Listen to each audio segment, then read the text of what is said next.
मैमोथस प्राइमेजिनियस। Woolly mammoth प्रजाति विशालकाय शरीर वाले हाथी से काफी मिलती जुलती है, लेकिन इनका शरीर घने बालों से ढका होता था।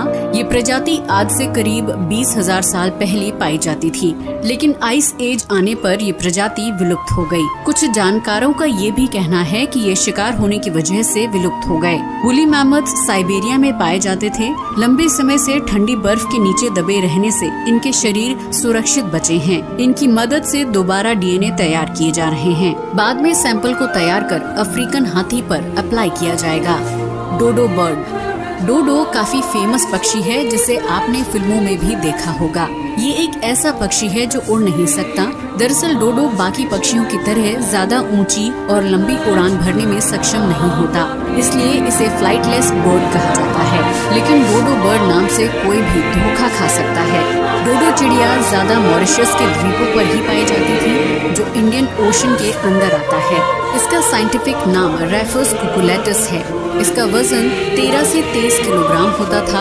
ये कोलंबिड की प्रजाति से है। इस प्रजाति का अंत 1662 तक हो चुका था। कैसे हुई विलुप्त?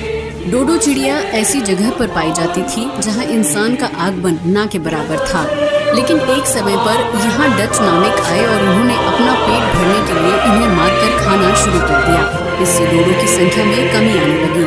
इनकी विलुप्ति की एक वजह ये भी है कि एक बार इस द्वीप पर प्लेग की बीमारी फैल गई। धीरे धीरे इनके अंडे भी खत्म हो गए। इस तरह डोडो धरती से विलुप्त हो गई।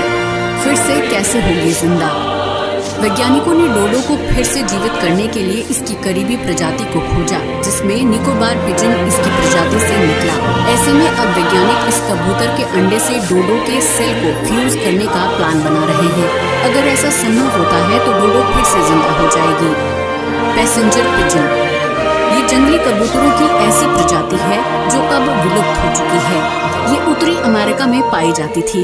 इसका वैज्ञानिक नाम एक्टोपिस्टस माइग्रेटोरियस है, जो कोलंबिड से संबंधित है। करीब 200 साल पहले तक किसी ने नहीं सोचा था कि पैसेंजर पिजन की ये प्रजाति विलुप्त हो जाएगी। उत्तरी अमेरिका के आकाश में कभी लाखों पैसेंजर कबूतर उड़ते रहते थे, लेकिन एक समय यहाँ इतनी भूखमरी फैल गई कि इसे भूख मिटाने के लिए गरीबों का अन्न मान लिया गया। इसी के चलते भारी संख्या में कबूतरों की इस प्रजाति को मारा गया।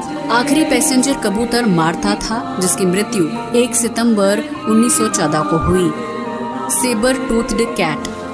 ये प्रजाति आइस एज के दौरान पाई जाती थी। इनके दांत काफी लंबे होते थे। ये बाघ की प्रजाति में आते थे। ये प्रजाति करीब 11,000 साल पहले विलुप्त हो गई थी।